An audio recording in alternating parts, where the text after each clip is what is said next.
This case, of course, has got international links. We know that 4 other people have been arrested, 3 in London and 1 in the United States. As the United States wants extradition as well, I'm sure Manuel Chang is fighting against that extradition in court today. Well, that's right, Braden. So very far-reaching implications indeed.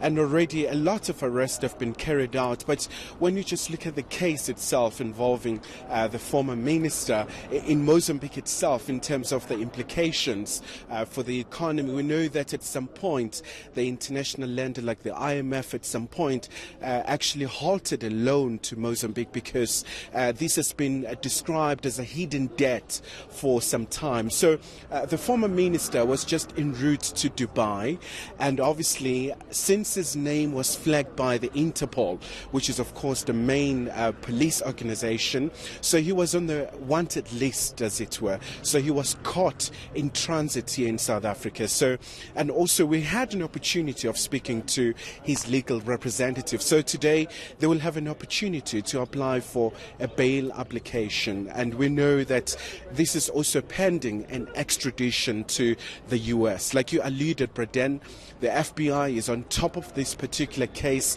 As we're talking to you in New York on the 22nd of January, another very court date has been now set in the US. But just to get a reaction right here on the ground, Braden, there are some Mozambican nationals here with us who are picketing outside the court. And I'm just going to ask the gentleman who's really opposed to that particular bail application. So say you picketing here today, why is it important for you to make your voice heard?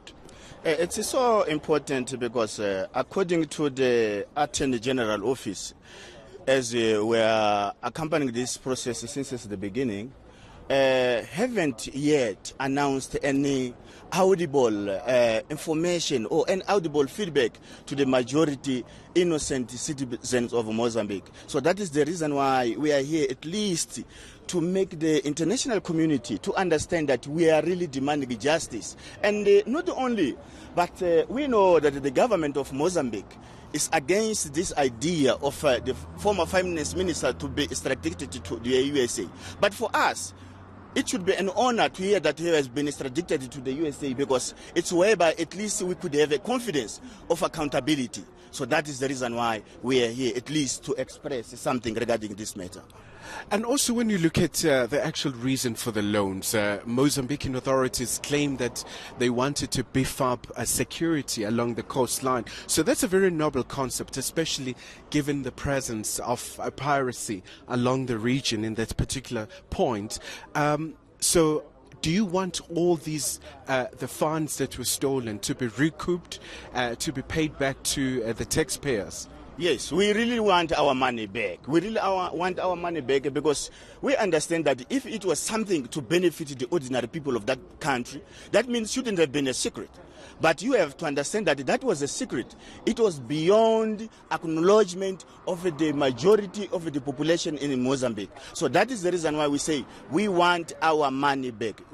Do you have an idea how much are we talking here? We're talking about the $2 billion went to a particular scheme whereby ourselves, the people went to vote, went to cast in the ballot paper expecting revolution, expecting something from those individuals. But instead, they are there to impoverish the country forwardly. So that is the reason why we again really consent to see the justice going on. We do believe that maybe the USA government, as they are trying to extradite him to the USA, could assist us to make sure that he's been extradited. Not only to extradite him, but we want all those big fishes to fall.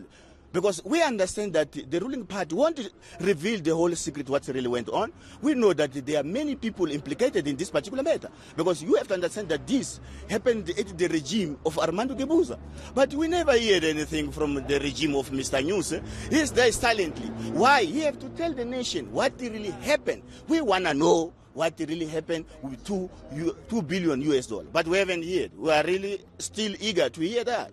And just before I let you go, just briefly, do you want the former President Gebuza perhaps to shed some light? All of this happened under his presidency, and I would imagine a lot of Mozambicans are expecting him to really make sure that perhaps he accounts a bit. But also, we understand that there has been a confirmation from his lawyers that there hasn't been any warrant of arrest issued out against the president. But I suppose you want accountability to reign here.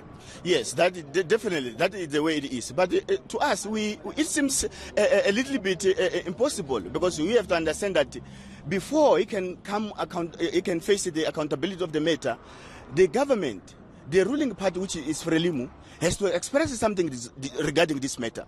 But haven't yet. The Attorney General office is only on Monday, whereby they said there are 18 individuals who are charged in this particular matter. All along they have been quiet. So Nyusi, who's now the leading president of the ruling party, is the one to tell us what really happened. We want to hear from Gebuza, because Gebuza can say that he was the former president, he's no longer on the seat, so that means the regime is far away. No, he is there. He still belongs to the National Executive Committee of the ruling party. So why he can't at least tell the nation what really happened? Because all this mess happened under his nose. He was there as a president. To say that Mr. Chang is the one who did sign the money because he was the finance minister, we understand that. But we have also to understand that the president in that particular time was Armando Gebuza. So if ever the justice implicate him, we want him to face the music. But although we have a less belief in the justice system of Mozambique. That is the reason why when we hear the involvement of the government from USA, we do expect that something maybe we can get some fruit from that part, because with that assistance, we do believe that they will also understand that the whole world will be accompanying the whole process. So we expect that process maybe to roll fairly and squarely. All right, thank you so much indeed for that. So one of the protesters really very sharp views concerning this debacle. So it's a matter that's really happened a long time ago. That's between 2013 and 2014. But obviously there is a need for justice to be served from the side of the Mozambicans, who are really saying they really don't have faith in terms of the justice in their country. But with the involvement of very international institutions like FBI, perhaps a lot could be unearthed, and also a lot of funds that were stolen, and also some alleged kickbacks that were paid to some officials to be recouped and to be paid back. So the court is about to start now. So back to you, Braden. Thank you, Kai. We'll let you go in there. It's a very big case indeed for Mozambique. In fact, this case, that $2 billion secret loan that the former finance minister signed, was only made known to the IMF in 2016. 2 years after it had been signed, and $2 billion late. Mozambique is so much in debt that the country is almost bankrupt.